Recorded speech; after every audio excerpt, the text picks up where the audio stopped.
Hello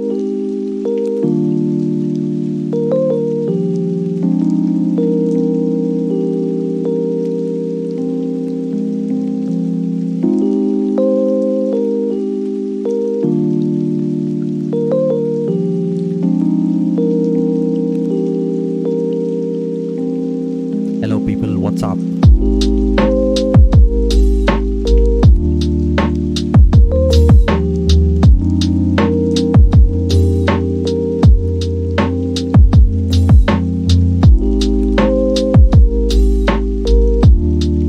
Can I see some energy in the chat? I know only we have less numbers today.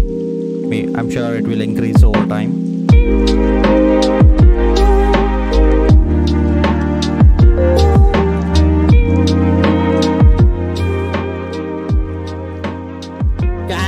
See some energy in the chat, please.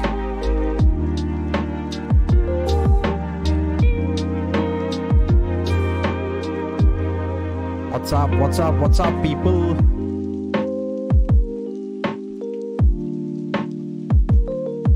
Yep, let's get started. Let's get started. Let's get started. All right, let's not wait for people. Let's get started. And there you go. What's up, people? How's everything going? How's everything going? Hope everyone, all of you have taken vaccine. Yes, I have got my first jab. And yes, it was pretty amazing. I mean, pretty good experience. 2 days down with fever, with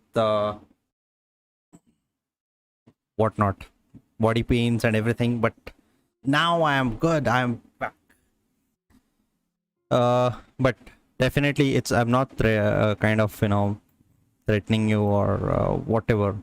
I still insist, go and take vaccine, because we don't know, variants keep coming and coming, and we can't stay back like this. Because we soon wanna have this online session somewhere offline together, right? So go and take that vaccine. Soon we will have that offline session too. All right, so with that, let's get started. And day four of the BelkIoT Boot Camp. It's been quite a journey.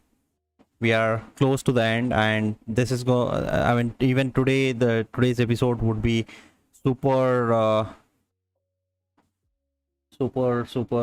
active, a lot of things to do. So grab your coffee, grab your water, whatever, and be ready. Okay, so let's get started. Okay, so what are we doing today?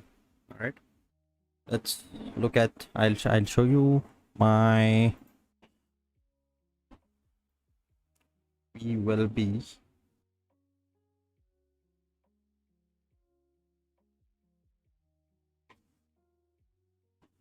na na na na na na na na na na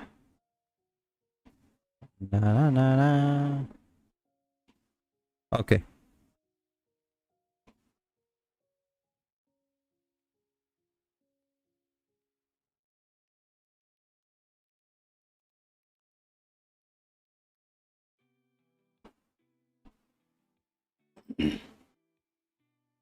all right, let me quickly switch the screen. Yep, do you see? So this is the agenda of you know, today's session. So the next session would be on 20th June. Okay,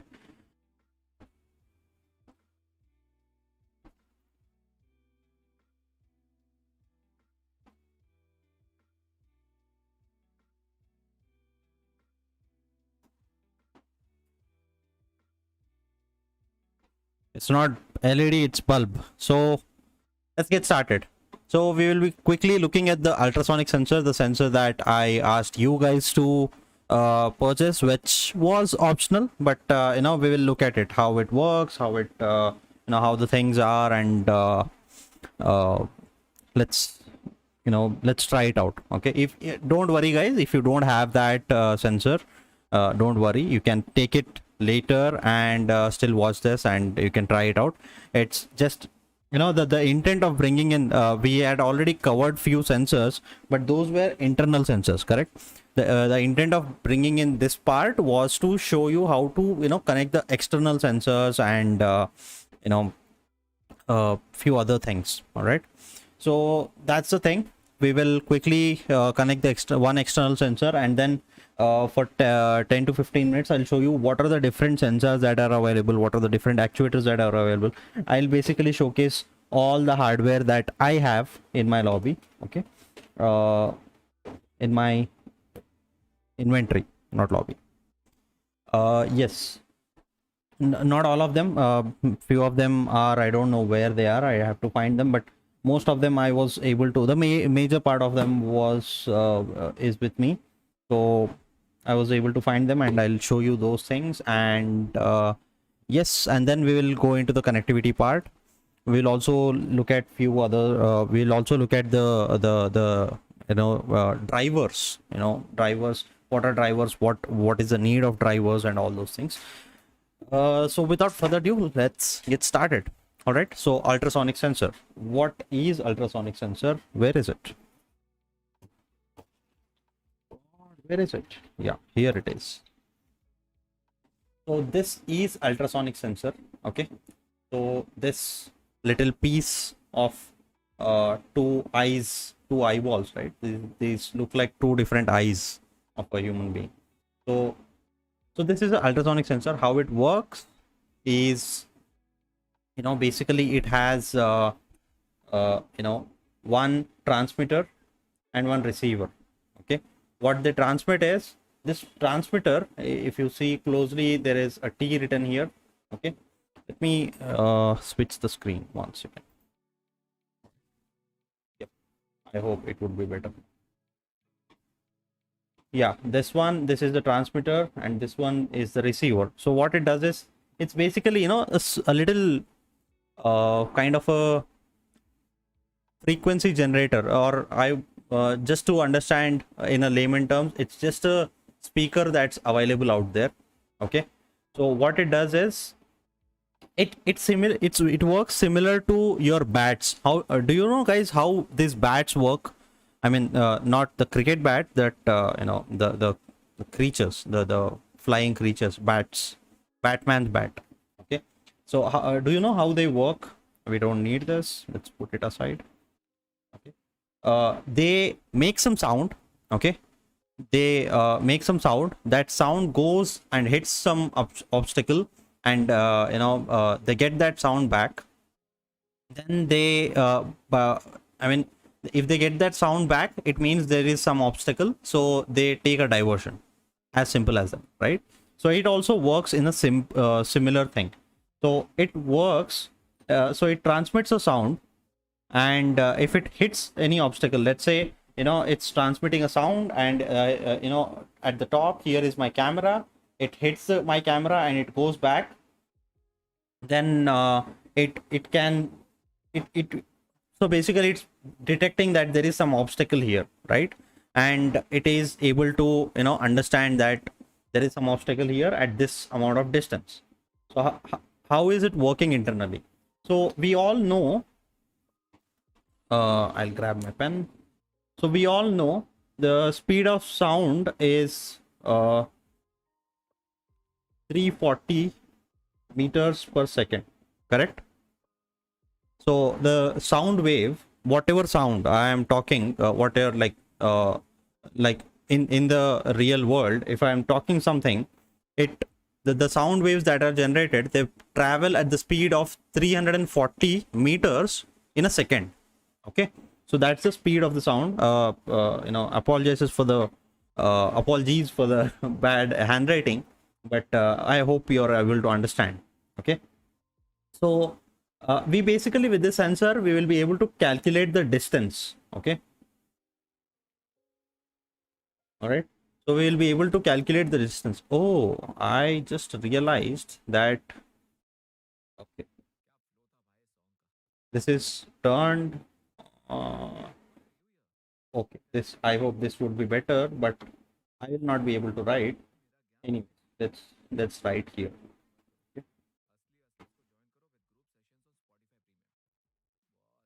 So sound is 340 meters per second. All right, and we want to calculate the distance, right? So if we know the distance, right? I was worried if the spelling was wrong. So we want to know the distance. So we all of us know, right? So it's a simple math. So also we want we will what all, just to calculate this distance, we already have the speed, and we will also need the time, right? So if we have these things, then we already know that speed is equal to distance covered by time, correct? Right? So it's s is equal to d by t. Now we want this distance. So simple math, which is we want a distance which is d is equal to s into t, right? So we already know this is a constant which is 340 meters per second, and we also, if we are able to find the time for in like, from this ultrasonic sensor, if it is like it has generated a signal, and the amount of time it has taken for a signal to go from here to here and then to come back. Okay, if we can find the amount of time, then boom, we have the distance, right? Simple, correct? So that's how this whole stuff works, this whole thing works. So yeah, that's pretty much it about this ultrasonic sensor. Let's quickly start looking at its connections, and then we'll start we will start working on it. We will start to write some code, and then we will push the code onto it. Guys, I'm not sure if you are able to see it. Where is my pen? Yeah, on my pen. So this particular sensor has 4 pins. Is it clear? Yep. So this particular sensor has 4 pins. One is VCC, which is, we will connect positive voltage to this, and we have a trigger pin and a echo pin, and we have a ground. Okay, so basically it has only 4 pins. So all these 4 pins have to be connected to this ESP32, correct? Or ESP32, and boom, it will start working. So if you look at your own ESP32 ultrasonic sensor, then this is it's called HCSR04. Okay, so this module name is HCSR04. So these 4 pins, it has VCC and ground. It's pretty common, right? So we know that VCC has to be connected to the VIN, and ground has to be connected to the ground. That's pretty clear for us. But trigger and echo, we will be connecting it to the digital IO pins, right? The input output pins. And with that input output pins, we will be basically so with the trigger pin, to the trigger pin we will be sending some signal. Okay, and then at the echo, with the echo pin, we will be listening to it. Okay, and then we will do so trigger pin will send out the signal, and echo pin will listen to the signal. Okay, this trigger pin will send out the signal, and echo pin will be listening to the signal. Okay, so basically this trigger pin is connected to this, and echo pin is connected to this, right? So that's how it works. Okay, let's quickly start looking at the connections.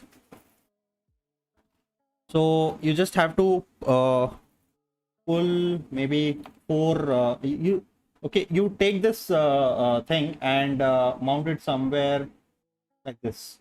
Okay, on some edge in 4 different lines, and let's move it a little closer so that our wires length is enough.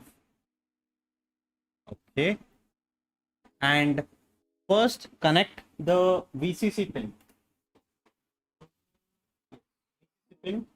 to the V in here.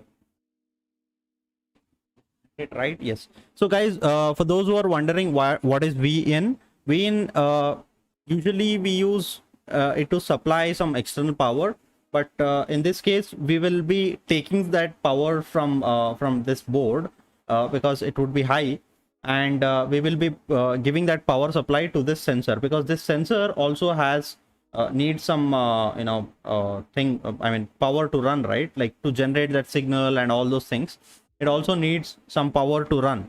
So it will send some signals to this, okay, and it will power it up. Okay, we will also look at how it will send the signals. Then you connect the next last pin, which is, I mean, the last pin from on the other side, which is ground,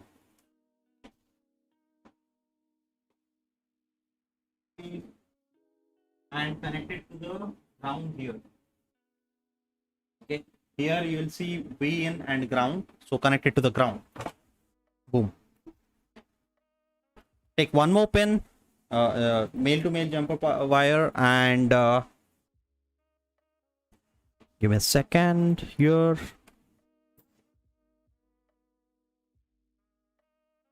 Where is it? Just checking at my code, which pins did I define?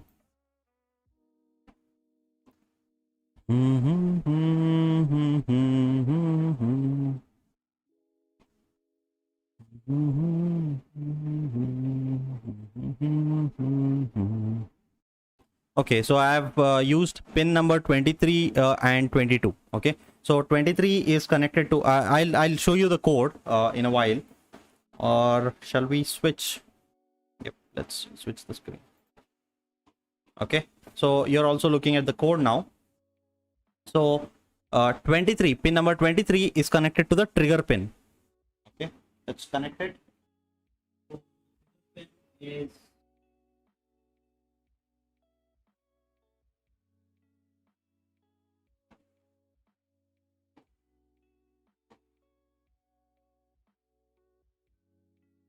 guys, 23, 22 and 23 are on this side, and I don't have any holes. Let me quickly change the pins. Okay,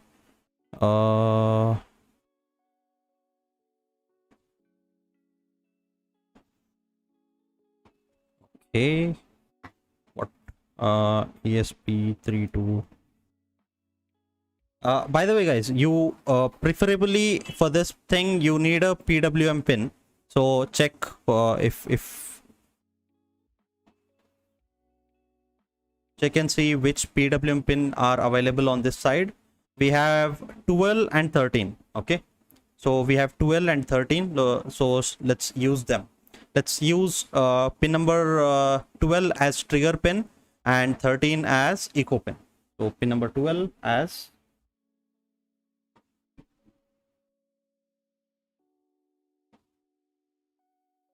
pin number 12 I have connected to the trigger pin, and pin number 13 I've connected it to the echo pin.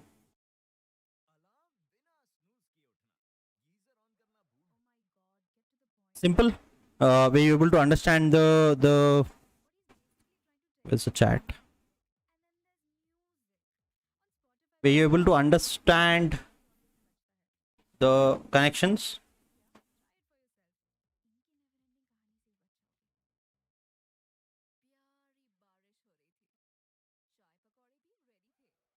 Perfect. So let's quickly jump into the code. We will look at the code, we will upload the code and start measuring the values, and then I'll give you 10 minutes of time to work on it. Okay, so are you able to see the code? Yes. So let's change it. What is the trigger pin? Trigger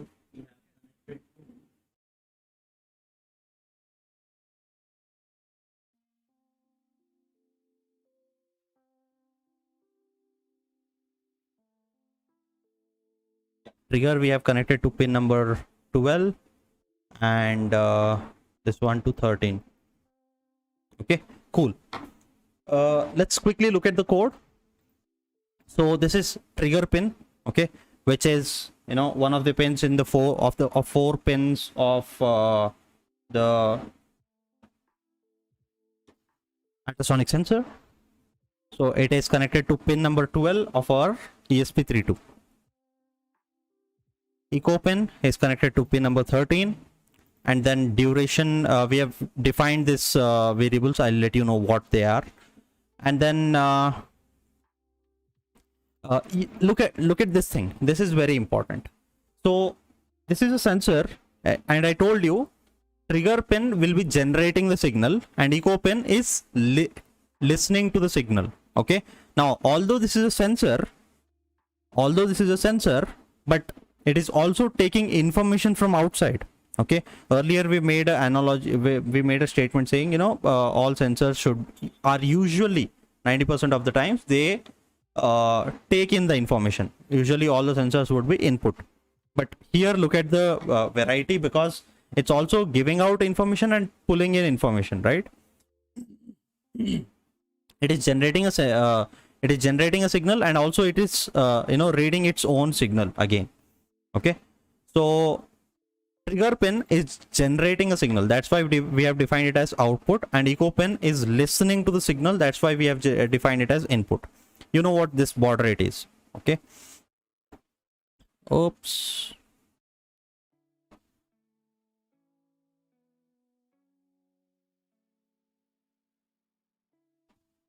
all right, so you know what this baud rate is, and then what next? Yeah, so in the loop part, so we are initially, see, trigger pin, we by the way, I forgot to draw here. So with this trigger pin, I'll have to change this setup again. Oh god, painful. Okay, so this trigger pin, what we are doing is we are generating signals like this.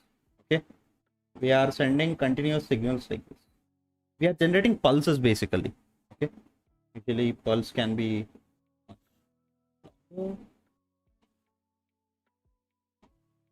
just increase the height. That's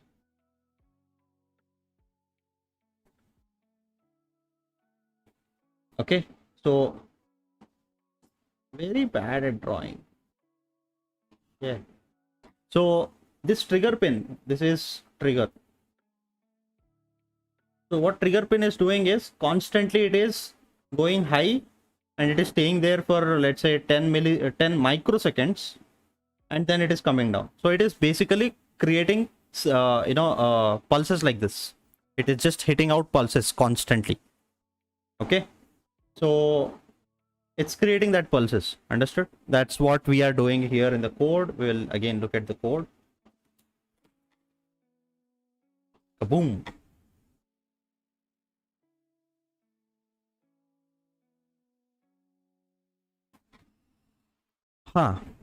So here we are, here we have basically cleared the signal so that, you know, it goes down to this 0 position. Okay, it goes so that it goes down to this 0 position, and once we clear it, we are waiting there for 200 microseconds. Guys, observe this one. Earlier we used to use delay, just delay. Now we are using delay microseconds. Okay, just observe this one very carefully. So 1 microsecond is equal to 1 millisecond is equal to 1000 microseconds. Okay, which is 1 second is equal to 10 to the power of 6 microseconds. Live में math सिखाना ना बहुत मुश्किल काम है, because I am very poor at math. Yeah, so then we are, see, this is where we are creating those pulses. Okay, so I showed you this pulse, right? So these pulses is this is where we are creating this pulse, and so basically digital, right? It is going high, and then for 10 microseconds it's low, sorry, it's going high, and it is staying there for 10 microseconds, and it's again coming down. Okay, so that's what it constantly does. And once it sends out the signal, so we have done that. This ultrasonic sensor transmitter has sent out that pulse. Now this is waiting. Where is that pulse? Has it come back or not? Okay, so it is sending out that pulse, and this is reading for that pulse. Okay, so that pulse, that thing, we are doing it here. Now here again, serial.print, we are just printing the duration, which is the time. Okay, so this function, pulse in function, we it gives us, it looks for the high signals. Okay, positive pulse signals, and if it finds that positive pulse signals, then it calculates the time when it was sent and when it is being received, and that duration we will get it here in microseconds. Okay, and once we have the time, I told you, right? So we already know the speed, which is 340 meters per second. Here I have converted it into centimeters per second, if I'm not wrong. Correct. Centimeters per second, correct. Yeah, I have converted it into centimeters per second. If you don't know how we convert it, go check out few basic mathematics. It's just conversions of standard units to the other units. So, and then we will multiply it with the duration, which we get here, and boom, we get the distance. But if you see here, I am doing by 2. Can anyone in the chat let me know why we are doing by 2? Guys, if you have already worked on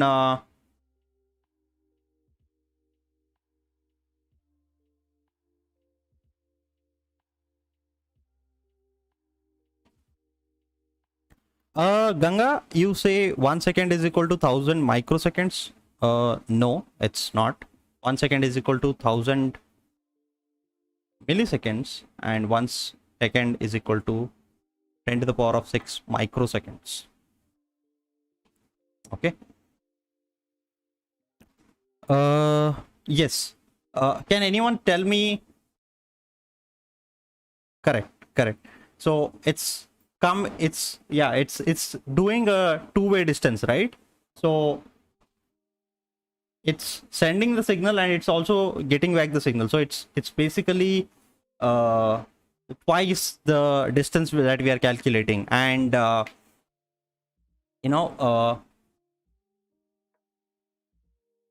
yeah, so we basically want only one-way distance, right? That's why we calculate that thing. Correct. All right, perfect.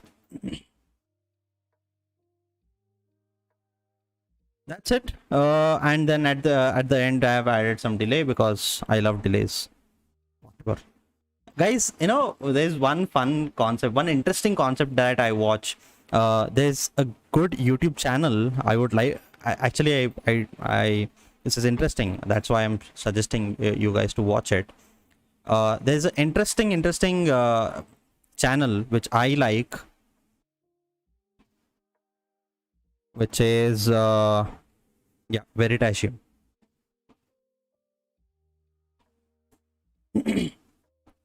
He's Derek Muller. He's a scientist and he keeps doing interesting videos. Go watch them whenever it's possible. And he did a video, I'm just trying to find it. All videos are no less than watching Christopher Nolan's movies. They start, you start questioning your own existence after watching his videos. So it's very interesting videos. So he made a video on speed of light. He said why speed of light, no one has measured speed of light. So this is an interesting video. You go and watch it after whenever you feel free. Okay, so it's a very interesting video. in that, we are now calculating this speed of sound, although it's a speed of sound, so it doesn't apply here. But he says, in speed of sound, we usually we measured, this, even the interesting thing is speed of light. When it was even measured for the first time, they measured it this way. They sent a laser signal, and they calculated the time it took to come back, okay, to reflect back. So he said light doesn't, we don't know, light might not work that way. He says the light, let's say we are getting 20 seconds for a light signal to go from here, point A to point B, and 20 seconds to come back. But we are assuming it, but it might be like this. The light might be taking 40 seconds to go from point A to point B, and just 0 seconds to come from point B to point A back again, right? So we have assumed that light works like this, but that it would reflect back. Yeah, that it might not be symmetric. So when it's not symmetric, then there are a lot of assumptions, there are a lot of theories that are built upon this assumption, and if this assumption is not true, then all these things break down. So it's very interesting. Go and watch that video. It's nice. All right, so let's upload the code. I should have uploaded the code while I was explaining this. Shit, I would have saved some time. God, I don't know why time runs away like this when we are live. It's already 7:45. God, I don't know. A lot of things to cover yet.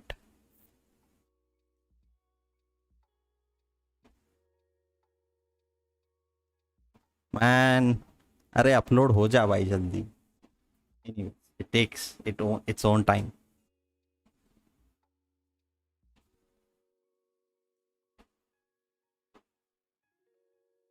All right.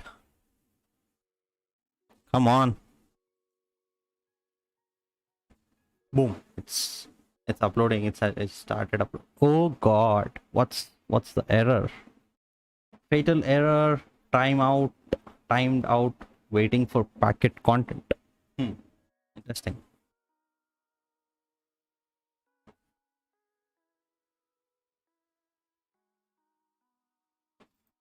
Okay.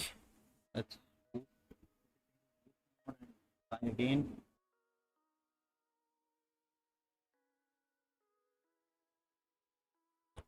Do we have any other consoles open? No.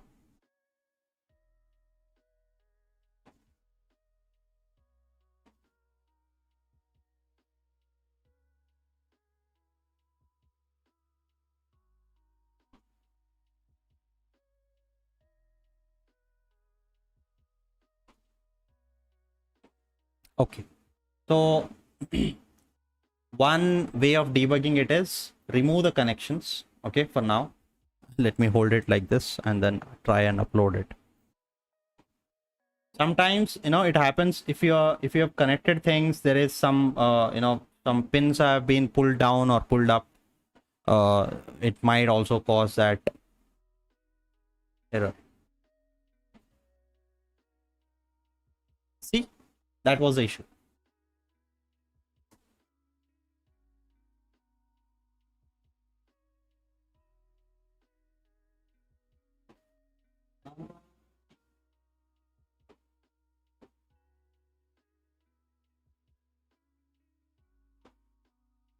So from here on, good lesson. First, look at the code and then do the connections. Okay. So we have uploaded the code. Fine. It's good. Let's start looking at the values. So I've placed, how do I show this now? I don't have enough space. All right. You can do it. Okay. So I am placing, so let me pull up a book here. Okay. And put it like this. But you'll also want to see the screen, right?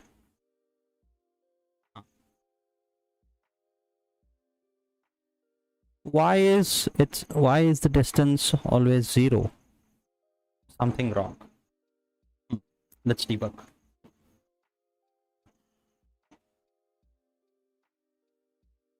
All right. Trigger pin is 12. Have we connected 12?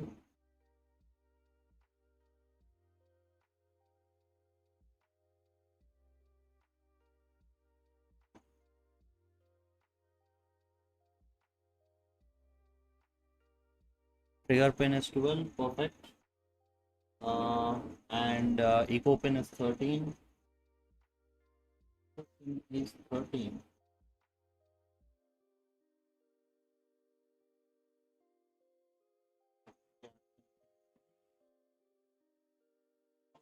Right.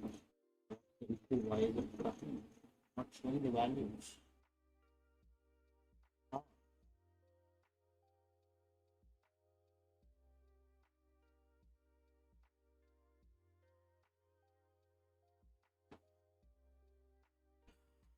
Where is our serial monitor, boss? Now we start seeing values. Perfect. So there was some connection issue, guys. If we are seeing 0 values, that means uh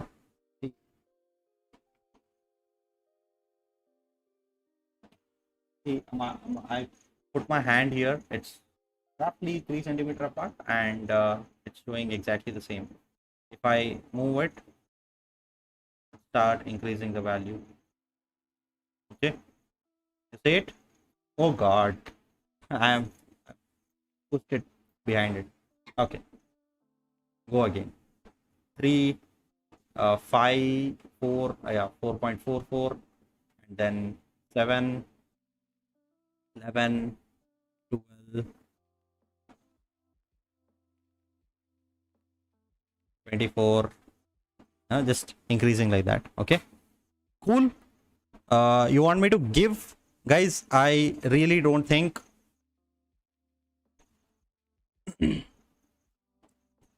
really don't think we would have time to, give you time. Let me give you 5 minutes. Okay, I'll give you 5 minutes and you quickly try it out.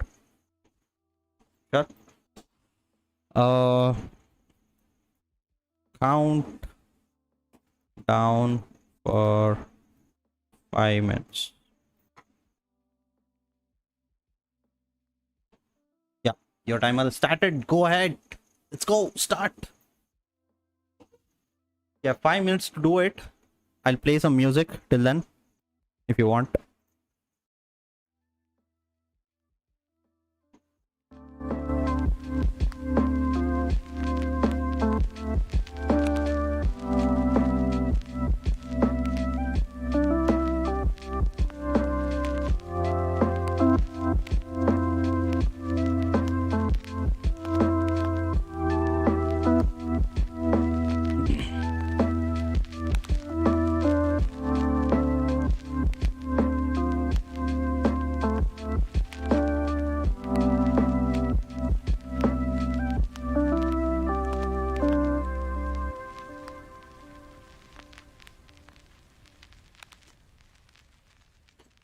So we are doing day 2. Okay. आप अभी भी Sorry. यही हो? हाँ, हम अभी भी यही हैं. So we are doing day 4, and we in this by the end of this session, hopefully we will start the smart home project that we planned for. Okay, hopefully, if we are running on time with everything. So yep, that's it. 3 minutes to go. Let's go fast. Come on.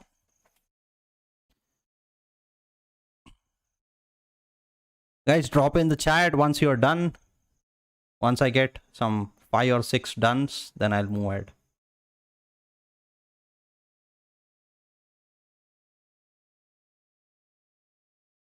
Okay.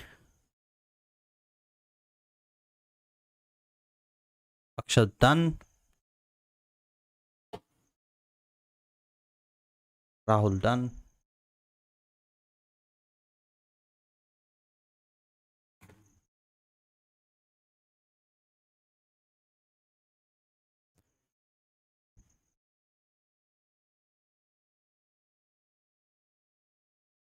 Come on, 2 minutes 30 seconds to go. Boom. Have you started seeing the... Have you done the connections at least? Okay, I assume you might want to look at the code as well.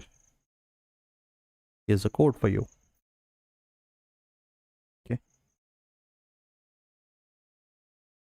And let me... Okay, this is good.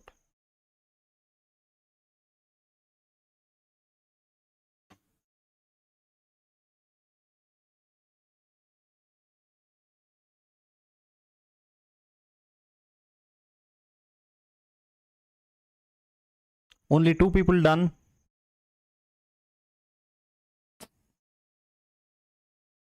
I know guys, you might need some time, but once the timer is over, we will switch to the other topic. And we will go through the other things, and you can watch this later because this video is gonna stay, however. But just because in this hot times while you are learning, if you do it, it would be, you know, you'll be learning it very well. And if you have any questions, you can right away ask it. What services will we be using for the smart home? I don't know. I haven't decided yet. And definitely we'll be using few of the services, probably IFTTT, I guess. I don't know. Let's see. I haven't figured out yet. It's been a long time I have worked on these things. So all these, you know, what all these projects, whatever I'm doing, whatever I'm showing here, teaching, I'm redoing it again almost after some 2.5, 3 years, maybe. Yeah, roughly 2.5, yeah, more than 3 years maybe. So I had to go through again and redo things. Yeah, nostalgia. So,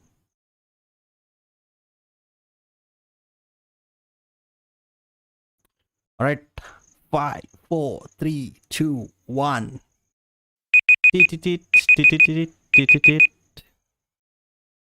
Perfect. So guys, if you are not done, don't worry, you can do it later. Video kahin nahi jane wala hai. Video will be there for you. So let's switch on to the next one. So all these 3 things are done. Let's mark it. Done. Okay. Now, yeah. So this is actually not no demo. This is assignment. Okay. So this is assignment. This is assignment 1. Again, you know, do some action based on this ultrasonic sensor. Take the ultrasonic sensor values and what can you do? You can do it. Actually, what you can do is, you know, connect a buzzer to this. Okay. And if the distance is, let's say, less than 30 centimeters. Okay. By the way, guys, you know, the serial monitor output that we are getting here is in centimeters. Okay. Is in centimeters. So if the distance is less than let's say 30 centimeters, you start you know, making that sound with the alarm, sorry, the buzzer. Okay. And if it's ready, you can, you know, very well take that whole system, pack it into a small box or something like that, where only this ultrasonic comes out, and you know, you can put it in your overhead tank. Okay. In your overhead tank, whenever the water level is full, it will start making noise. Okay. If the water level is full, it will start making that buzzer sound, so you can impress your parents, right? So that's one assignment 1. You'll get 2 assignments today actually. All right, so let's minimize it, and then so I'll mark this also as complete. Okay. Let's look at different sensors. So Perfect. Connection successful. Sorry, reconnection successful. So I'll start showing few sensors now. Okay, so this is a color sensor. Okay, it will show you different, I mean, it can detect different colors. Let's say you have you plug it in, you make all the connections, and you hover it on a green cloth. It will start, it will give you it will output you the RGB values of that green color. Okay, the whichever shade of that green also it might be. So okay, so that's how this sensor works. This is a color sensor. What's this? So this is a SD card reader. Let's say you want to read some, you want to play some music, you want to make your own, you know, MP3 player, or what is it called? Bluetooth speaker. You can connect. Already our ESP32 has a Bluetooth inbuilt. We are not going into that Bluetooth, by the way, right, for your FYI. And yeah, you can stream music to that, and or you can connect this one also, and from this SD card you can put some music in that SD card, and you can connect a speaker to that, and maybe you can play some songs. I don't know, I don't think that is possible. Yeah, but there is one pin with which you can control audio, I guess, on this ESP32, so pretty much possible, I guess. So this is Arduino. So this is kind of your grandfather. This is a grandfather of ESP32, because now it is kind of outdated. It still works. It's powerful in itself, but it doesn't have that Wi-Fi connection or Bluetooth connection or all those stuff. So that's one thing. Let's say you want to show some values, like now you are reading. Let's say the distance values. You are reading it on. You are reading it on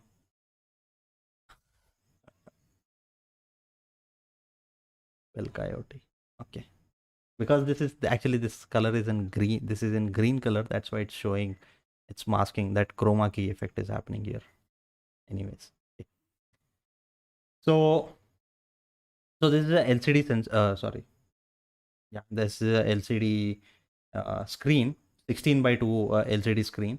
In this, you can show. Let's say you have did this whole thing, and you want to see the distance values also, but you can't keep it connected to your monitor all the time to see the values. Then you can connect this LCD monitor. There's a LCD 16 by 2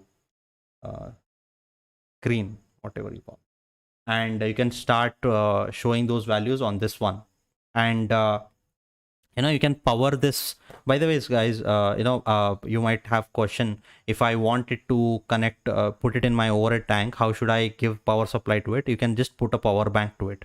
The cable that you have, you can insert it into a power bank, and it will start working similarly. Okay, it will work fluently without any problems. Yeah, so also you can connect this thing, and you can check it. You can show those values here. We'll not go into each and everything, guys. You have to understand, because we are time bound and we can't go into each and everything, but you can definitely go and check on any blog or YouTube. You just search for LCD sensor connections, and you'll find some connections, how to do the connections, and also the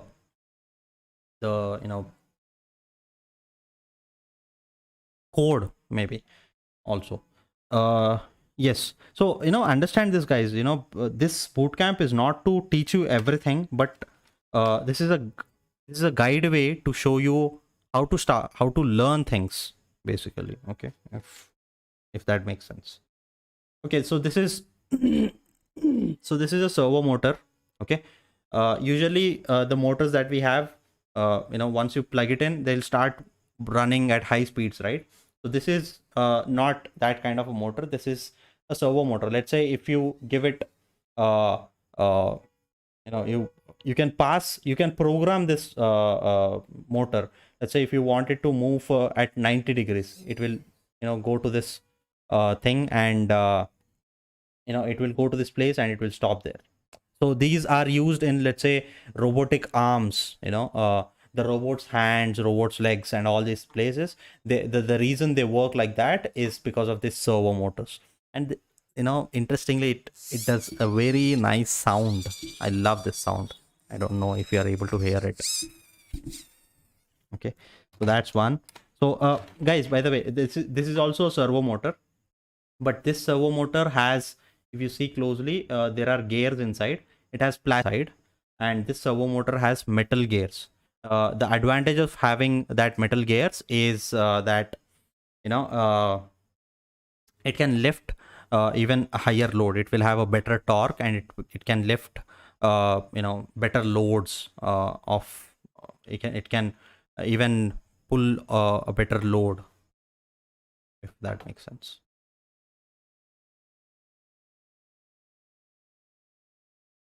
uh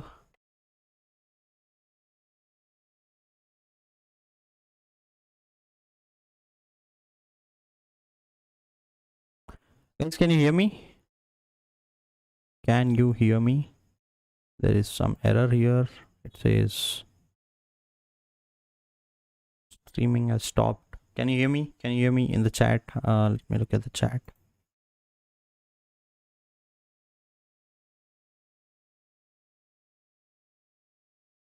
Can you hear me? No, right? Perfect. You can hear me. Perfect. Guys, in the chat, can you please let me know if can you hear me or not?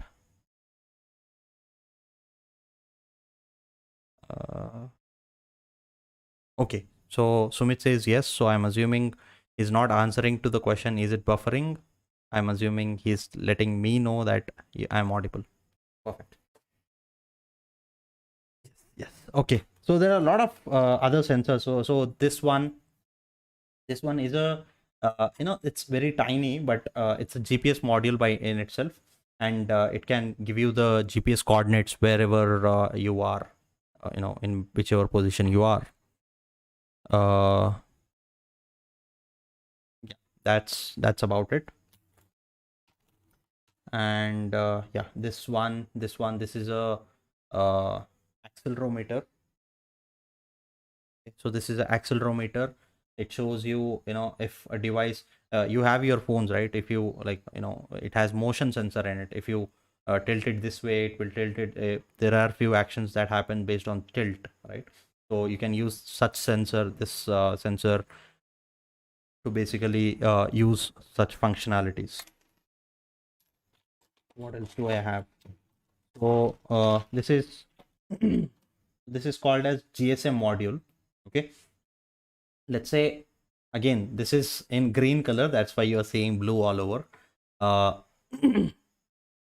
this is an interesting one, because let's say you want to deploy your IoT whatever stuff that you have built. You want to put it in a car. Okay, car might not have the internet connection all the time, the Wi-Fi or internet connection. In that case, you can put in SIM card, and you can connect it to the cellular network and use that data. And you can also send messages with this, and we can do all those stuff. Okay, what else do we have in the inventory?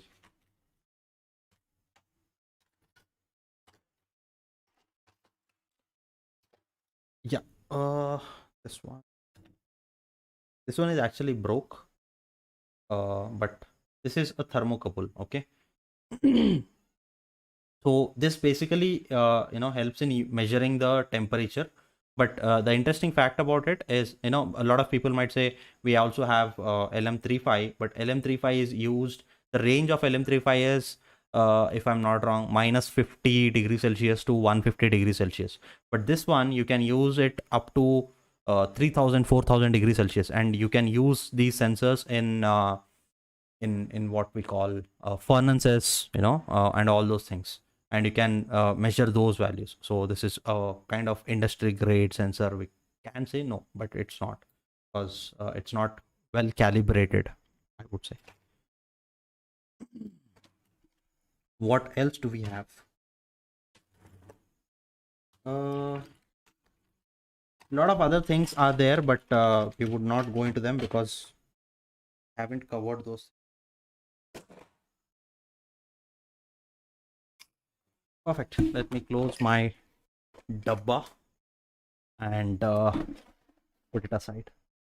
Do we have anything else? No, we don't have anything else. Let's get back to the next thing, which is where is it? Where is it? So this one is also done. Let's mark it green. Okay, now drivers. Okay, so let's understand what are drivers, guys. Okay, how do I show you drivers? Do I have a slide for it? One second, please. And I'll switch the screen for a second.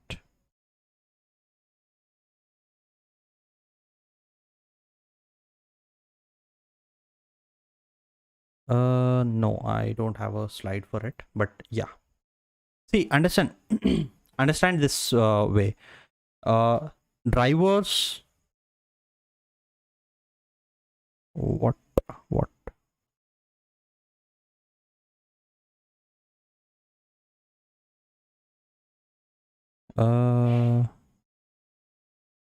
on, stop.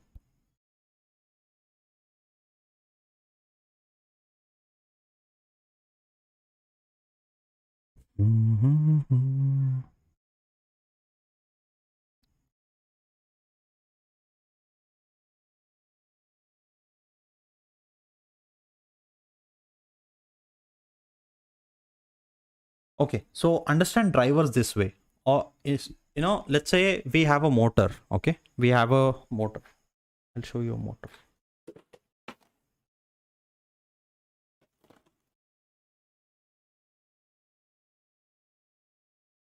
On. Okay, so we have this motor again. Okay, so this motor, we let's say we have connected this motor as a wheel to one of the robots.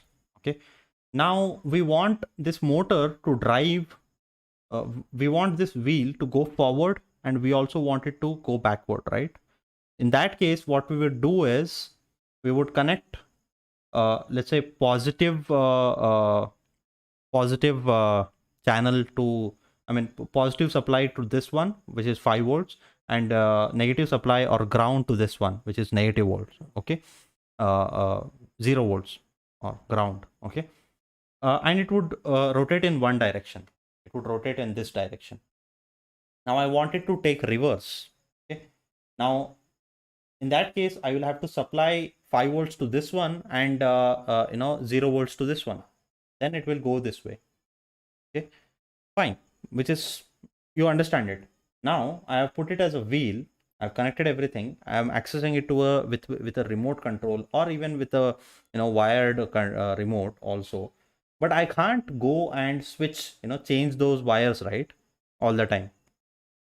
If I want to, let's assume how annoying it would be to, I want to take it reverse, I go change the wires and everything, and then I make it back. In that is where we use drivers, something called as drivers. Okay, there are different drivers. So this is one kind of example that I gave you. Okay, so I'll show you the driver. Okay, images. So this is one example of motor driver. Here we would connect one motor, here we would connect one motor, and here this we will connect it with our sorry, these pins we will connect it with our ESP32, and we will start controlling the motor with this particular module. Actually I have this, I'll show you. Where is it? Yeah, this is the one. So this so, oh god,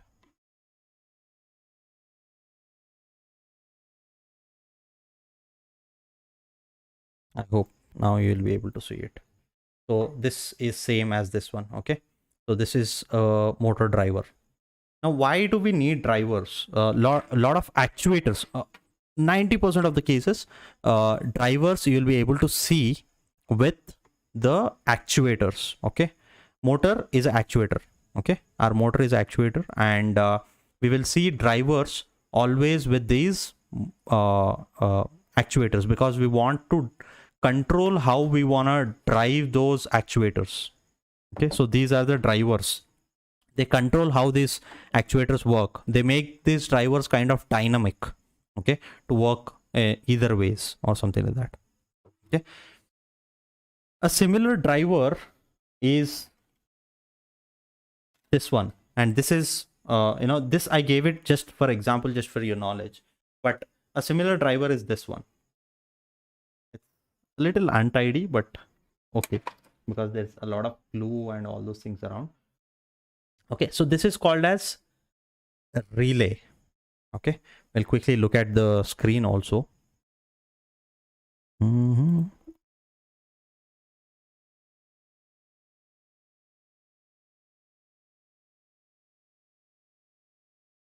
Okay.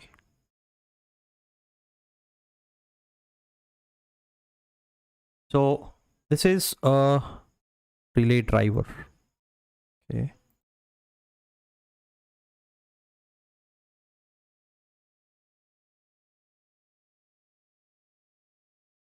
So this is a relay, all right. So how does it work and what is the need of it? Okay. So our ESP32, okay, this one ESP32, put it aside. This ESP32, guys, we get only 5 volts out of it. And let's say if we want to control a bulb like this, okay, a bulb like this, then can we control it? No, because this bulb needs good high AC voltage to work. In that case, what we will do, we want to control this appliances, that's what we are aiming for, but this little piece can give only 5 volts of output. How can we drive those things? That's where these relays come into picture. So if you see, let's understand these pins and then you'll understand how it works. Okay, so these pins are this is normally closed, this is normally open. We'll get into it what they are. These are different pins of coil. Okay, this is where to these pins, this 1 2 3, okay, this the middle one, and the on the opposite side 2 pins, this middle one and the opposite side 2 pins. To these pins is where we will connect our AC power supply, which is 230 volts, the higher the alternating current, okay, the high power one. And to this coils, this pins is where we will connect our digital pins. Most of the cases digital pins, which is low voltage, which is our ESP32. So to these 2 pins, okay, this coil and this one, we will connect we would connect our digital pins, and to this 3 pins is where we will connect our alternating current. Make sense? Perfect. Next, let's understand how this work. Okay, so these 2 pins so this is a symbolical diagram of so this for this image, this is not the source, sorry, my bad, but for other things this is a source. Anyways, I found it over Google is a source. This image is a diagrammatic representation of this relay. Okay, let's understand how this works. Okay, this coil, these 2 pins, this 1 2 here, you see, right? So this is 1 and 2 here. Clear, guys? So this is 1 and 2, and remaining 3 4 5. So this is 3, this is 4, and this pin is 5.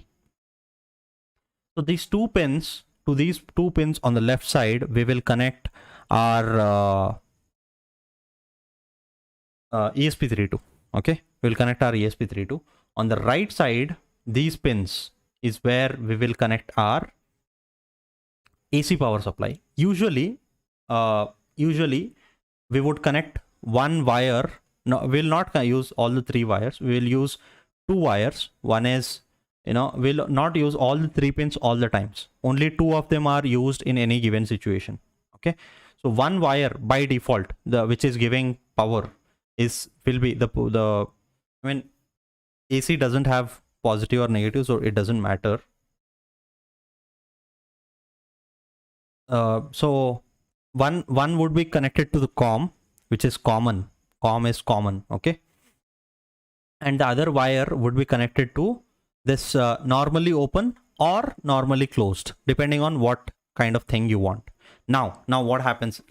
Now this is very important, guys. Please listen to it very, very carefully, okay? Now, let's say this particular part here, what you see is a switch, okay? So what happens is when you connect these two pins to our ESP32, it will start when we give positive supply to it. When we give 1, I mean, when we pass 1 to it, 1 to pin number 1 and 0 to pin number 2, it is like 5 volts to 0 volts. So it will start passing the current. This is called as a solenoid, okay? So when we pass current through this, earlier we saw a Hall effect, right? So similarly, it will also start generating current around this thing, and also magnetic field with that. So whenever there is some magnetic field, this pin, whatever in the switch, whatever we have, usually it is connected to normally closed. The name itself is very understandable, right? So when we pass current through this, there is a magnetic field, and this magnetic field attracts this pin. This is usually this is a metallic strip inside. If you break open this particular relay module, what happens is you will find all these things. Now what happens here is when the current is passed, there is a magnetic field, and it switches this particular pin to this particular normally open. Okay, so it disconnects from here and it connects to this one. Okay, so it flips like this. Okay, it flips from normally closed to normally open. It flips like this. Okay. And when it flips, it makes a connection, and hence the connection is made. And let's say you have connected a bulb here, and it would start working. Okay, so that's how it works. So using this relay module is little dangerous if you are not well versed with it. I mean, if you don't know how to use these pins, how to solder and all those things. That's why we have I asked you to order a relay module. So what these people have done is, they have whatever connections you need for that relay module, they have done it, and just you have to pin you have to plug in things and you can start using it. That's how they have made things easy for you. So this is a relay module. Now guys, I guess I asked you to order one relay module. Here we have 2 relays. Okay, I'll quickly switch the view. Okay, so here we have 2 relays. You in your relay module, you might be seeing only 1 relay. Don't worry, everything is okay. Okay, your relay module might be looking a little different, but that's okay. So let's quickly understand how this relay module is. Okay,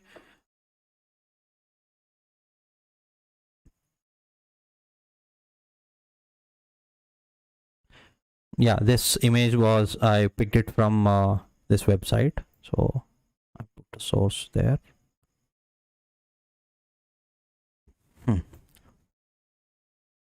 These three pins, ignore it. So you see a header here, right? Oh, sorry, pull it up again. So you see a header here, right? In your relay module, if you see a header that is connected to these 2 pins, let it be just like that. Just don't worry about it. Okay, let it be like that. Okay, what we have to be worried is about VCC ground. In your case, here we have 4 pins. In your case, you might be seeing only 3 pins, which is VCC, in and ground, or enable or ground or whatever. There would be only 1 pin apart from VCC and ground. You will not have in 2 if you have a single channel relay module. And here also you'll see only 1 relay, and so we have 6 pins here. In your case, you'll see only 1 pin. Let's quickly look at the I'll show you again later, don't worry. So this is how this is the pin diagram of it. What we will do here is, here on the relay this side, see, we have NC, which is normally closed, normally open, and COM. So what we will do is, as I told you, we have to connect one wire that is coming from our switchboard, or you plug it and in your switchboard on in your wall, and one wire you have to connect it to this one. Guys, please be very cautious while doing this. Make sure the wires are not touching each other, and don't put your wire into the switchboard and start making connections. Make all the connections wherever the wire is open. Put a insulator tape like this, wherever the wires are open. Make sure no wires are touching internally. If you're not good at it, take someone's help to connect those things, especially the electrical part, the AC current. Please don't play with it. It doesn't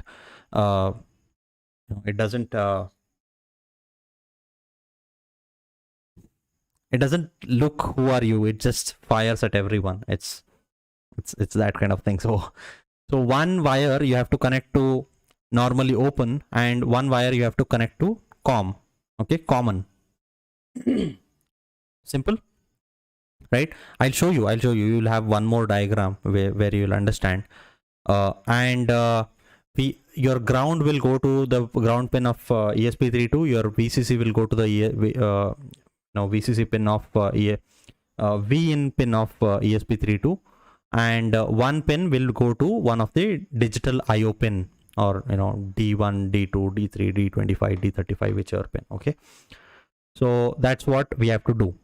Okay, now so the kind of connections that you will have to do is something like this. Okay, so if you see here, the VIN of ESP32 has gone to VCC.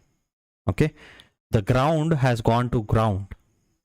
GPIO 26, you can use any pin, but make sure you accordingly do it in the code. The GPIO pin goes to the in, which is the first, the one pin. And here, see, this plug has to go into your switchboard, obviously.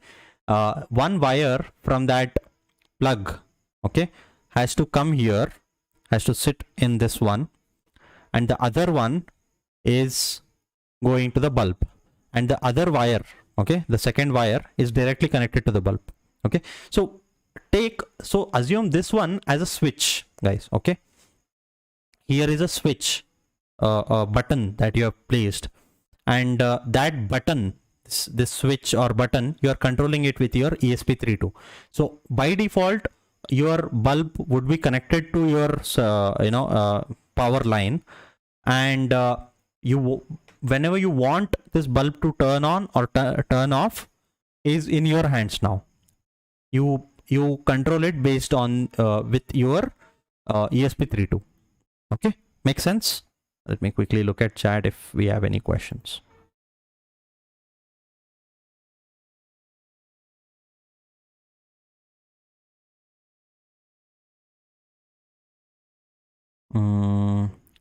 No, we don't have any questions, which is good. So guys, I hope you're understanding it pretty well, right? So if you have any questions, we have mods. You can pose questions to them, or you can ask them in our Discord later. But please, again guys, please be very careful with this while working on this. I don't want any one of you to be hurt with in any way. So please be very careful. Try to wear rubber slippers while you are making those connections. Okay. And what else? Yeah, please take all the precautionary measures that you can while you're working with it. Or if you feel that's not your cup of tea, then take someone's help. You can show them, you can show someone this part of the connections, and they will make it for you. Okay. All right. I'm sure all of you are young champs. You should be able to. This is basic wiring. You should be able to do it by yourself. Try it out by yourself. Okay. Perfect. So, all right. So that's pretty much it. Now we will look at it in live. Okay.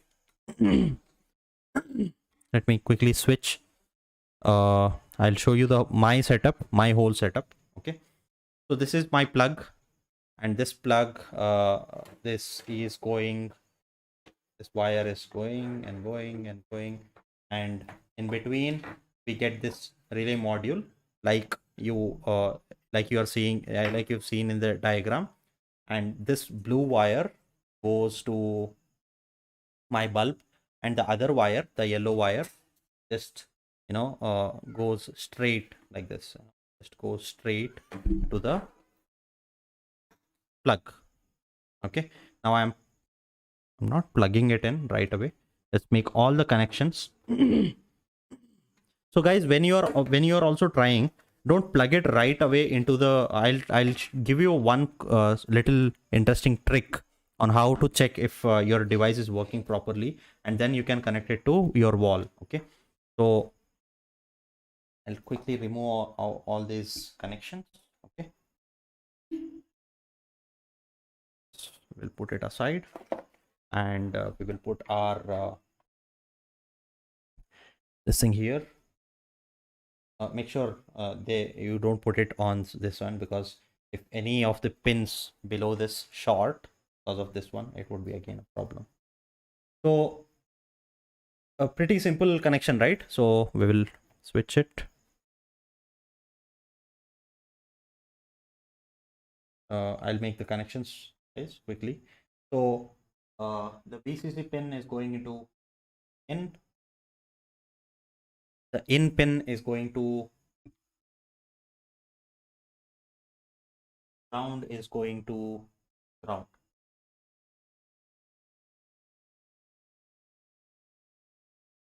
Connections made. All right, now let's look at the code now. Okay.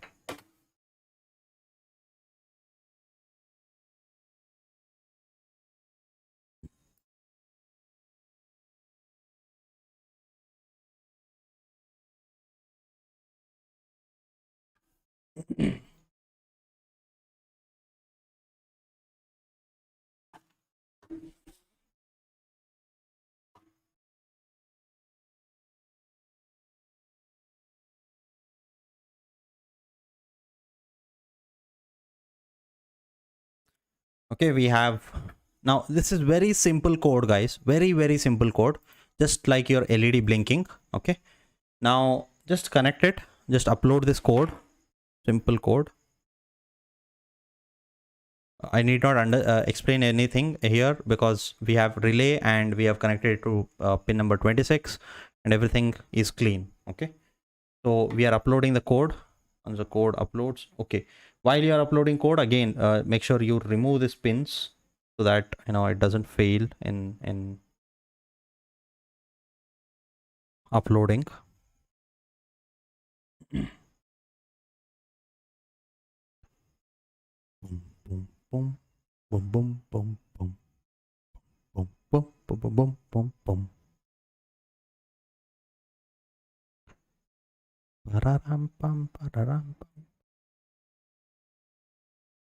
Okay, so upload done.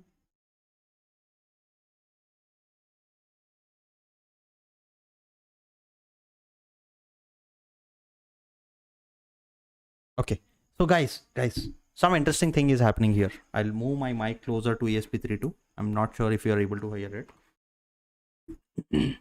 You should be able to hear a ticking sound. So we have delay of 3 seconds. So every 3 seconds you should be able to hear a ticking sound. Okay,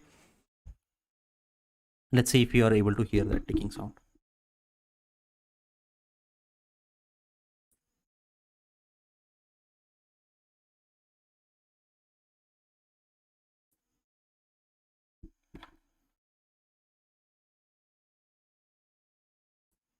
Can you hear the ticking sound?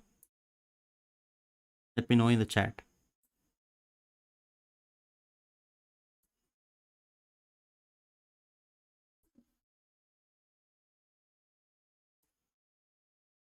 Not sure if you're able to hear it, but once you make your own connection, so you'll be able to hear it if everything is working fine. Okay, so listen to that sound, and based on that, check.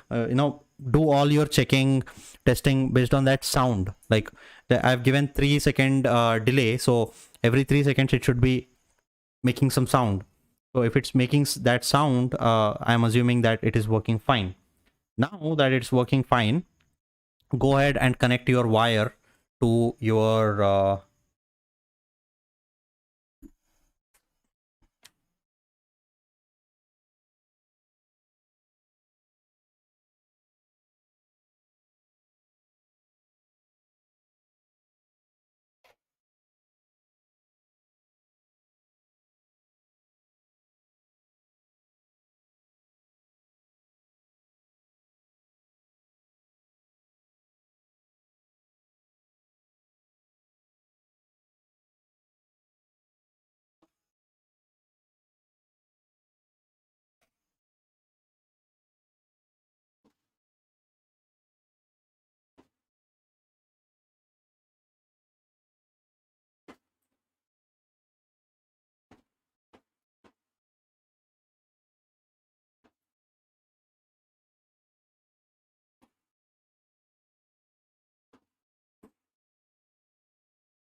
can you see it?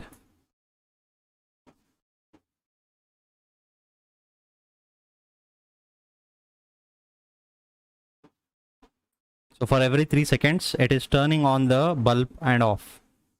And also observe the bulb. It's flickering. It's not actually flickering at my place if I see physically, but camera, I told you, I explained that effect. 50 hertz. All right. Amazing. Guys, try it out at leisure. Don't be in a hurry while trying this out. I'll unplug it.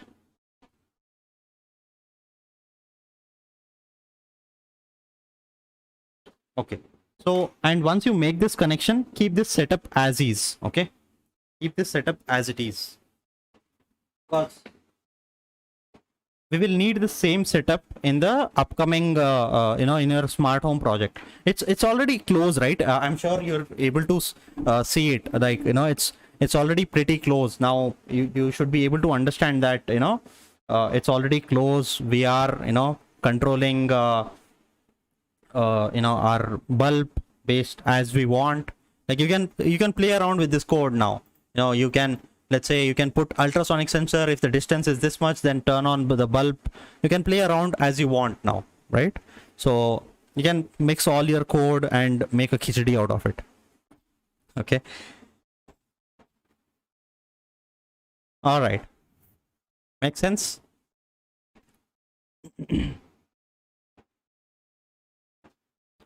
So guys, whenever you are trying it out, listen for that, watch out for that sound that relay makes. Relay makes that sound because there is a switch, mechanical switch, that's switching whenever there is a magnetic field around it. So it is switching that. So whenever that switch is on or off, it makes that sound. It's a metallic switch. So listen to it, and that's a switch that is flicking whenever you give pass the value properly. All right.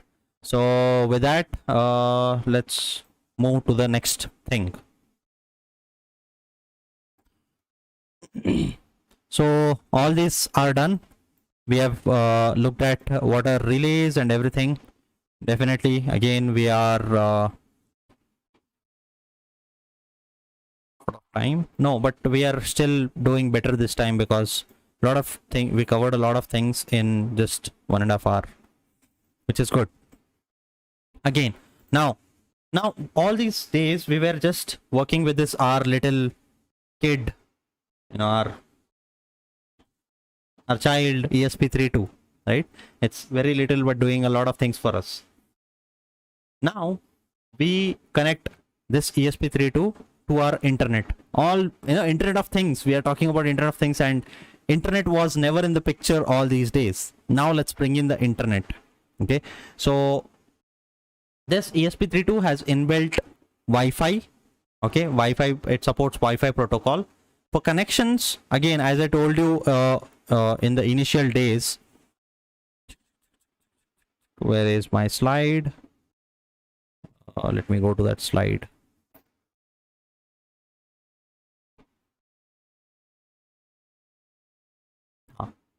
So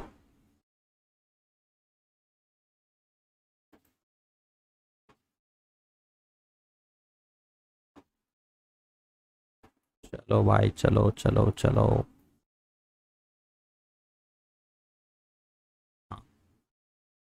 So in this network layer, if you see, guys, not sure which screen you are seeing. Yeah, you're seeing the right screen. So in this network layer, if you see, we have different connectivity protocols that we can use, like Bluetooth, we can use LoRa, we can use Wi-Fi, we can use Zigbee, we can use Thread protocol. Thread, Thread actually doesn't fall in networking layer. It's all over. It's in perception layer. It's, Thread is again a advanced topic that we can cover later, but I just kept it here because it's the latest thing that's coming in, and it's most of around connectivity, and it's a IP based connectivity thing, just like your Wi-Fi. So you can assume Thread as your Wi-Fi for IoT devices. It's more secure. It's a lot of features in it. Okay. So yeah, that's pretty much about it. Now our ESP32, our little kiddo, supports only Wi-Fi. Okay, it also supports Bluetooth. Okay, fine. So it supports Wi-Fi. So let's use Wi-Fi. Let's learn how to use Wi-Fi of this ESP32. Okay. Once we learn Wi-Fi, then we just it's just connecting to internet, right? So Wi-Fi is a medium that we are using to connect to the internet. All right. Or you need not connect to internet also. You can establish your own internal network using Wi-Fi. So Wi-Fi is a protocol. That's it. Communication protocol. Haji. Okay. Next. What next? Let's switch to. Let's close these things and. One second, give me 1 second, guys. I'm pulling up things for you. Ba ba bam, ba ba bam, bam.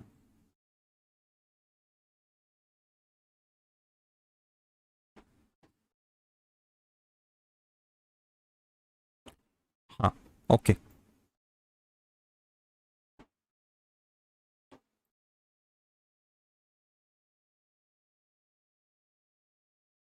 Okay, so for this, ESP32 library has saved us a lot of energy. We need not type anything.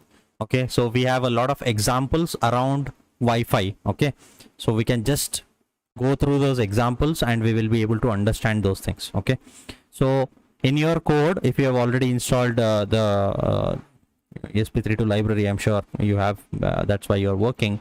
So if you go into examples, okay, file examples, and and if you scroll down almost to the end, you'll see something as Wi-Fi. Okay, this Wi-Fi. Go to this Wi-Fi and let's start with where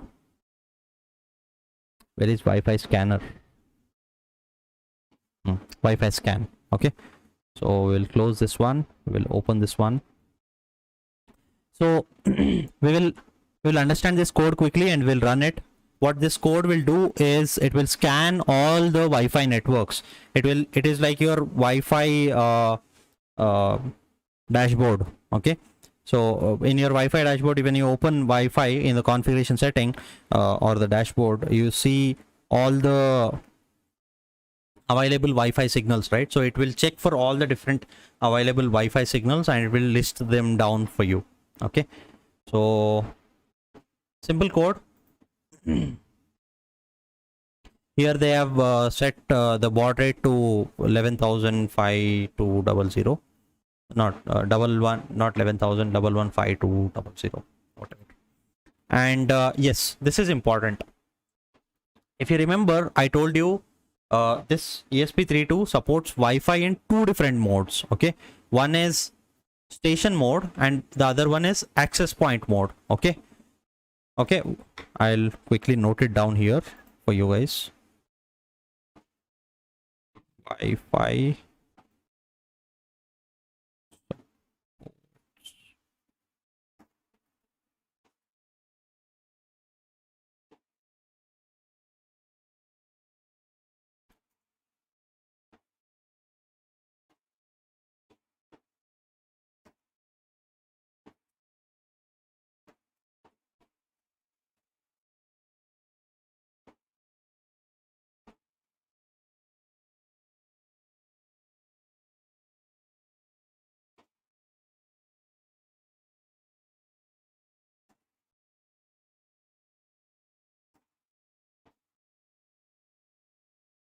is it SAP or SAP? Whatever. It's AP, I guess. Yeah. Access point. Okay. So what are these? I'll increase the font size for you guys.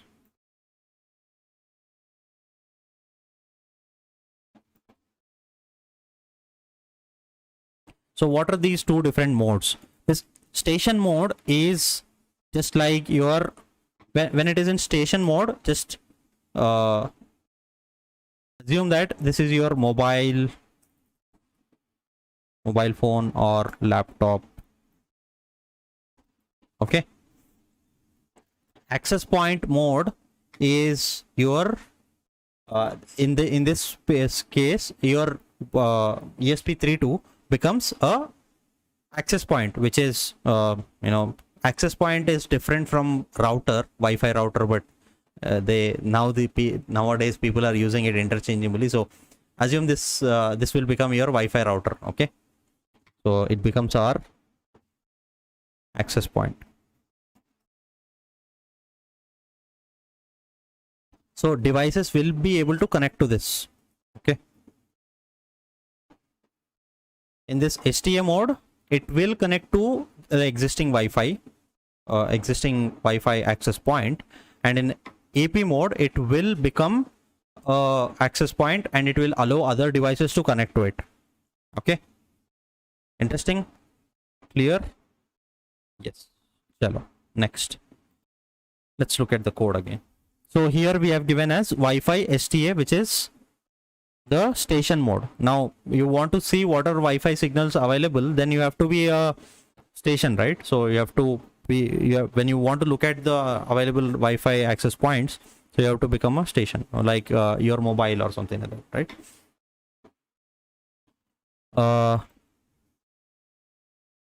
So whatever, so here Wi-Fi dot disconnect, it is like if it is already connected to any Wi-Fi, it is basically disconnecting it, and it is just giving a message here, that setup is done.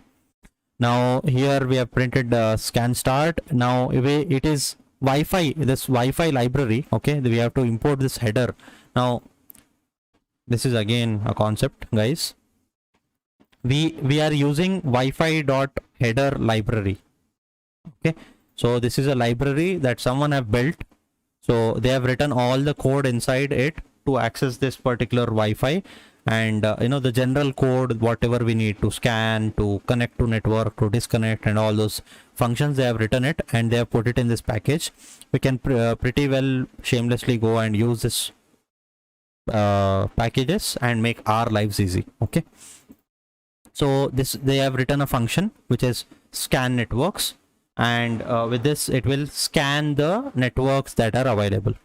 Okay, so once the scan is done, and all the scans, they have put it into a variable called n, and here it is checking if n is equal to 0, then no network found. I mean, so it will, n is basically it will store all those things inside it. Okay, and yes, So it will, I guess it returns a number of whatever the networks that are found. So else, if it is not 0, then it will first print the number of networks that are found.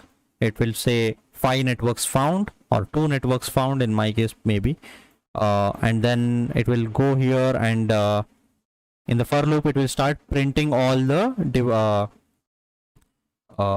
devices. Okay, here Wi-Fi.ssid gives the name of that router or the Wi-Fi access point, and RSSI gives the strength. Like, you know, here if you see here at the bottom of my screen, oh wait, yeah. If you see here this Wi-Fi, okay, I guess we are back. Are we back? Are we back? Yes, we are back. We are back. Let me check the chat.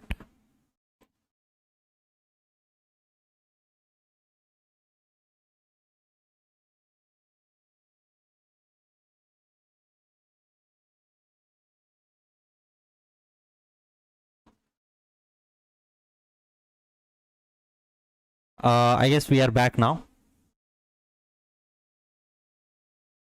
Perfect. Chalo. Let's look at the code. Perfect. So that's pretty much it about it.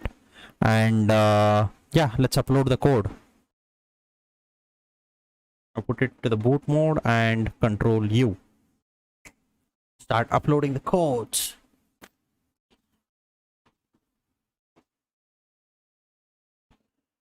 Bam bam bam bam. Dan dan dan dan. Dan dan dan dan da da da.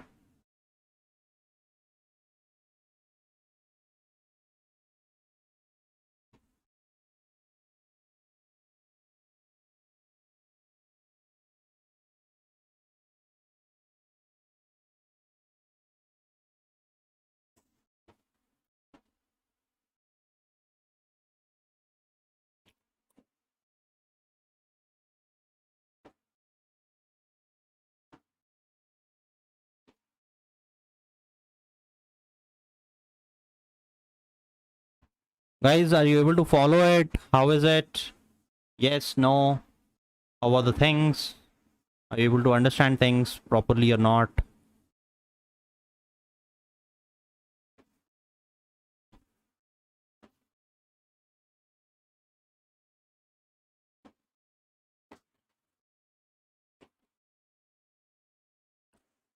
Timed out, waiting for packet header. Okay. Why are you crying again? See.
All right, now it has uploaded the code. Let's open the serial monitor and see. It's scolding us because the scan rate.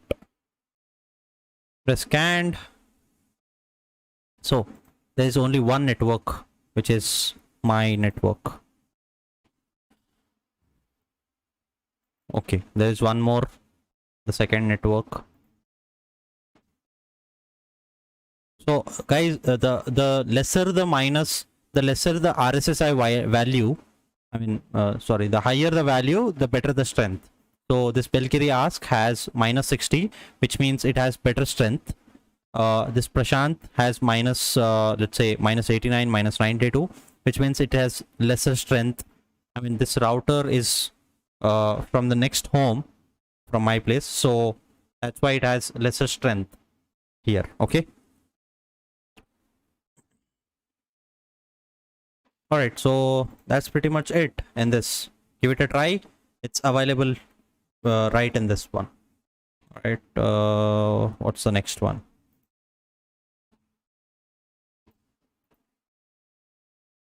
Okay, let's use this Wi-Fi as an access point. So we will connect one device to this one and we will use it. Okay, so where is it?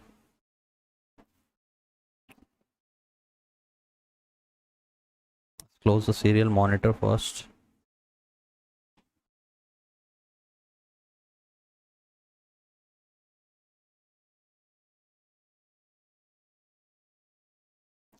And select this particular example, Wi-Fi access point. Okay, and it will open up this one.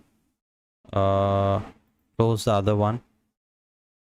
All right, let's quickly understand this code. It has included this 3 libraries. One is Wi-Fi.h, which we were using earlier.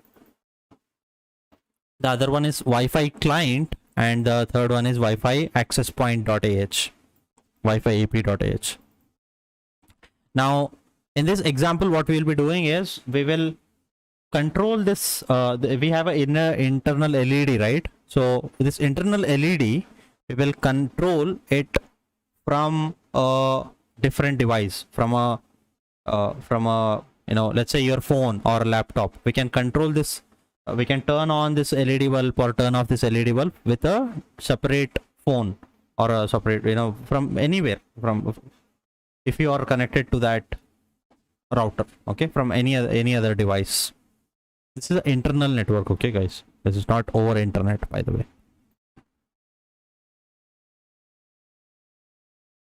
I guess this would be your yeah, this is your private IP, so this would be internal.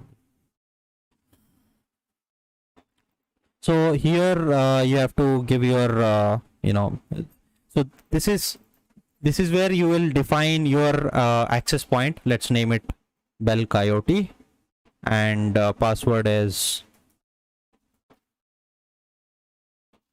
boot camp. Okay, let's make B small, and we are accessing it on default port 80, which is HTTP default port. And we again the similar thing, which is setup, and we have given a message. Here we are passing those SSID and password that we defined earlier. And here guys, if you, let's say you don't want password, you just want it to be open network, you just remove this password from here. Okay, just remove this password and this comma from here, and that network wouldn't have any password. Okay, and then IP address, the default IP address would be this one. Okay, 192.168.4.1. but if you want to give, let's say, a custom IP address where you want to access your this device, then you can give that IP address in this brackets. Okay, yes, and then that will print your IP address and the server will be started. Now we'll go into the logical part. We will quickly we'll quickly check. So we have created a server here. Okay, we have used this, where is it? Okay, so we have with this Wi-Fi server we have created an object, and oh god, what's happening?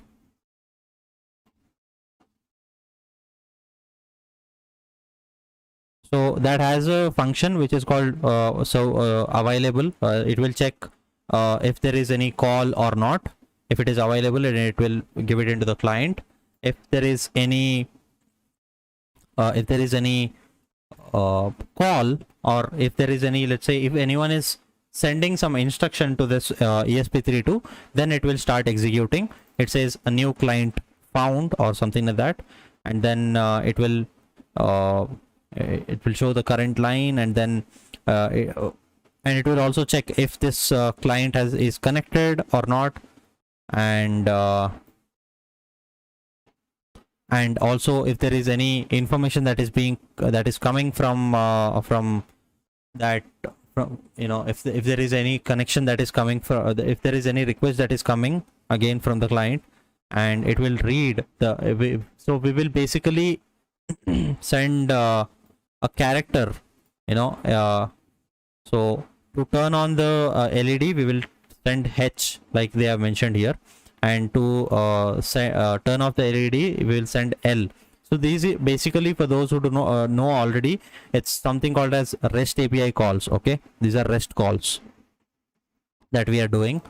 So we send we send a packet, and we will check the packet length, and if, let's say, you know, if this H reference is H, then to turn on the LED we'll you know, we'll basically print it. I mean, this is a HTML page. This client.print would be a HTML page that would be passed there. You can add your own CSS to it and make it beautiful, colorful, anything. Okay, so this is how you do it. All right, and yeah,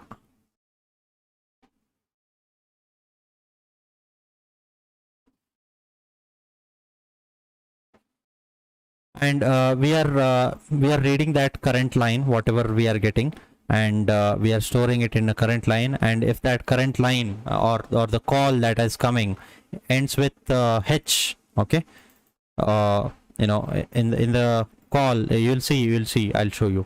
Okay, if that ends with H, then it will turn on the LED. If it's that ends with L, then it turns off the LED and it disconnects the client.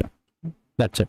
So that's pretty much it. Give me 1 quick minute, guys. I will go and get you know, get another phone.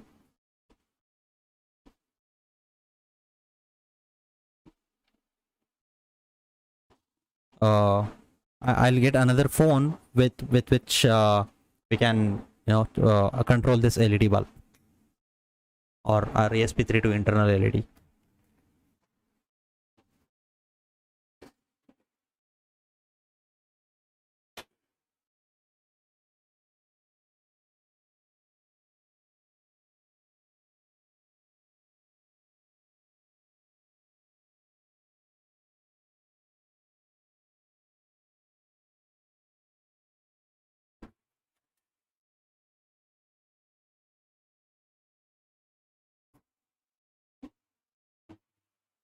I cannot connect my laptop to that thing, because if I connect to that I lose internet. That's why I'm connecting this phone. Okay, so now if I open, oh god, I forgot to upload this code in the first place. Let's upload this code first. Let me look at the chat also.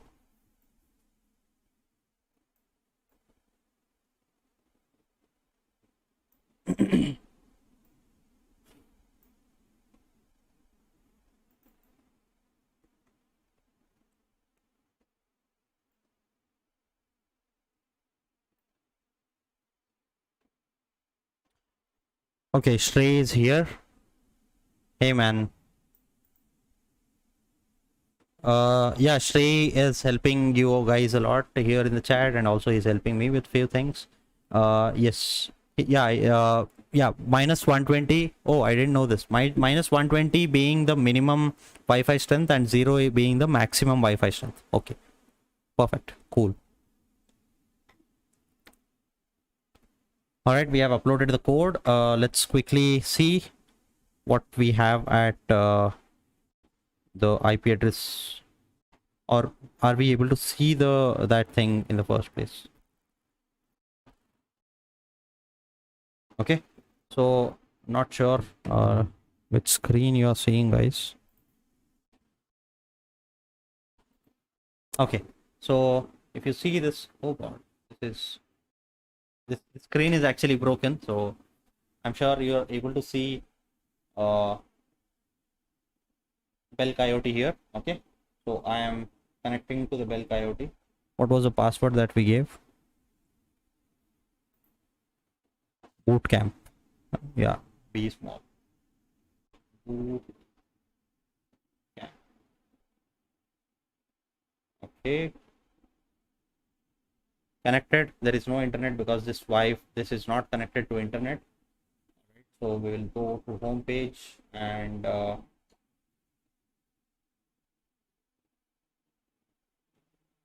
we will open a browser quickly.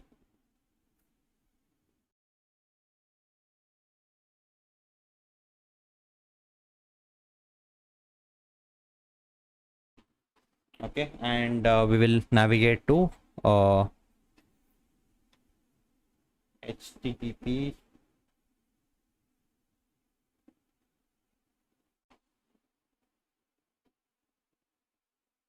.192.168 dot 4.1. Okay, so you see this, I don't know, see it. Yeah, if I hit enter, see it gives us a page. Okay, so this page has, you know, this HTML that we wrote in the code, and if I click here, it would now observe the URL. What happens when I click here? Observe the change that will be happening in the URL. Okay, okay, when I click there, it passed slash h, and that slash h actually turned on the LED there. Okay, now again I'll click on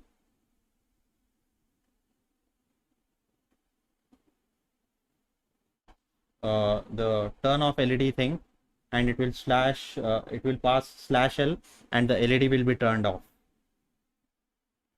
Okay, so that's how we can use this one as a access point. Okay, perfect. That's pretty much it about it. What's the next one?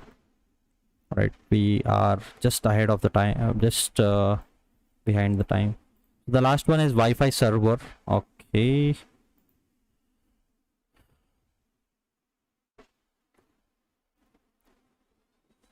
so this last one I'll explain you guys, but I'll not be able to demonstrate it because maybe I'll have to switch. Let's see. Wi-Fi server, where is it? Okay, let's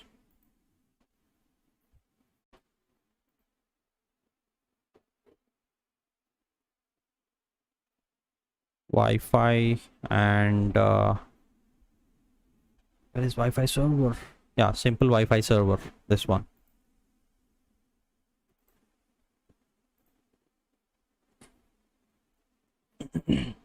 So what does this do? Simple web server that lets you blink a LED via the web. This sketch will print the IP address of your Wi-Fi shield. Once connected to the serial monitor, from there you can open the IP address in your browser and turn on and off the LED connected at pin number 5. Okay, what is it doing exactly?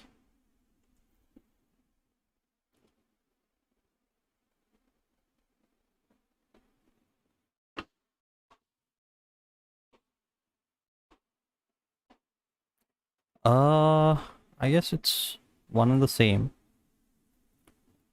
There was a slight difference in this one.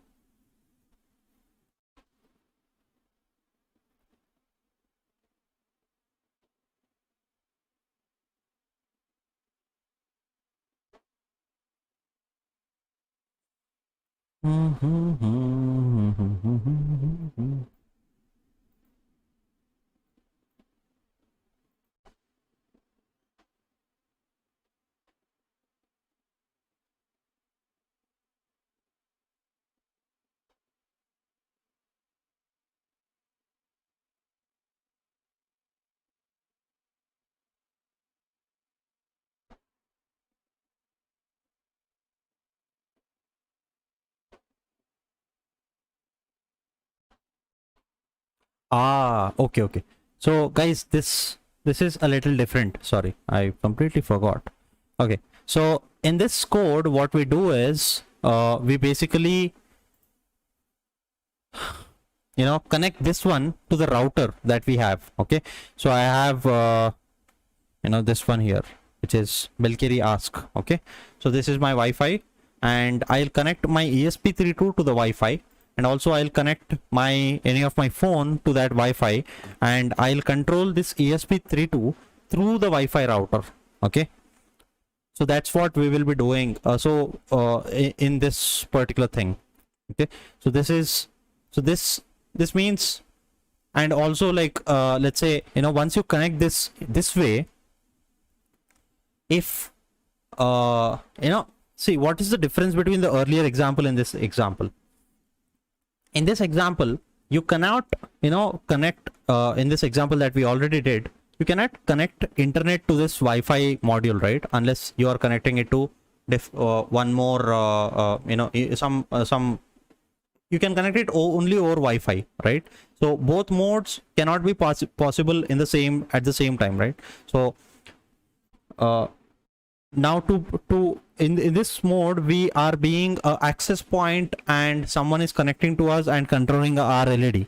Okay, as a ESP32 I'm talking. Okay, now someone is connecting to me and controlling my LED with the IP address that I've given them, with the Wi-Fi that I've created. But now I don't want that to happen, but rather I want to connect to internet, and I want people to control me from anywhere. Okay, in that case is where you have to connect this one to your router. Okay, once you connect it, you will get this device will have a IP address assigned to it. Okay, your Wi-Fi access point or router will you know, assign, actually DHCP will assign a IP address to this, and through that IP address you will be able to access the this LED from anywhere. Make sense? And in this example, in this particular example, they have connected a LED at pin number 5, and they have accessed it. So what I want you guys to do is, you try it by yourself. This example, you try it by yourself.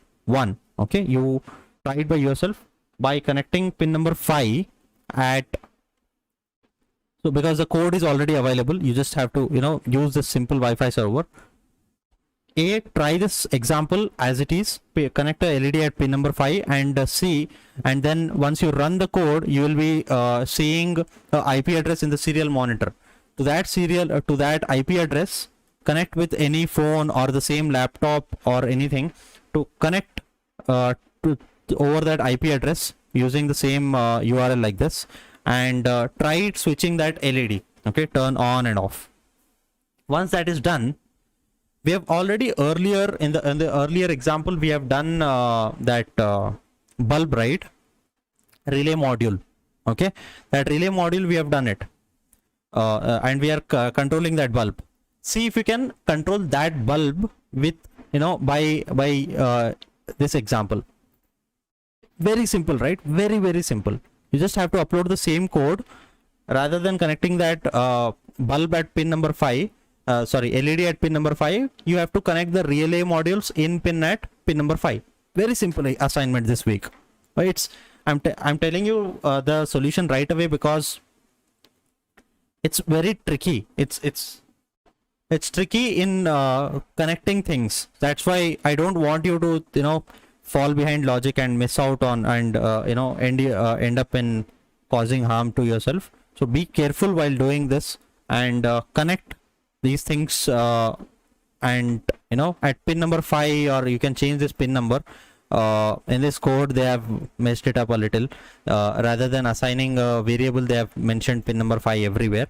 You can make that change also in the code, and or use the same pin number 5 and connect it to the that very setup, the relay module setup that we have done, right? And try to turn on and turn off the bulb with this particular code. Make sense? Let me know in the chat. Is that, I mean, is the assignment making sense to you guys? Is it clear? Yes, no in the chat. I wanna know. Now I am assuming delay That's why to cover that delay, I'll be talking something. No, the delay is over. So, guys, if it is not clear, drop a message. I'll let you know.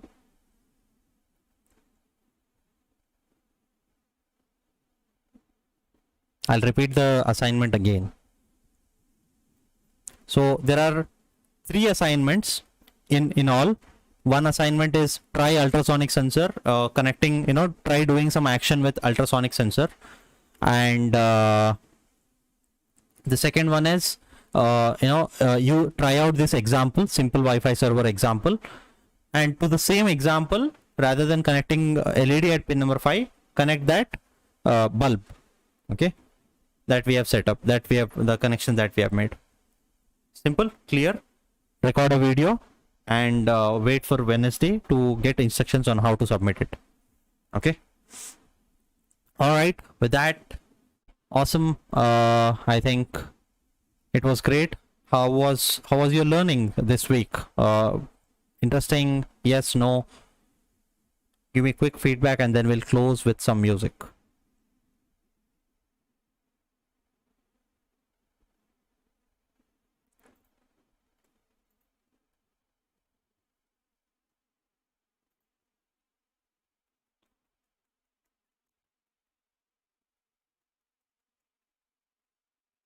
अरे यार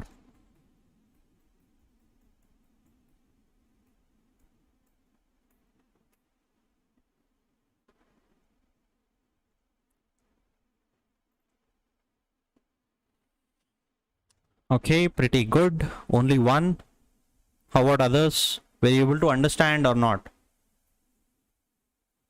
I'm not expecting any I'm not expecting you guys to praise me or something like that. I'm just asking, were you able to understand what I was saying? Did you learn something new?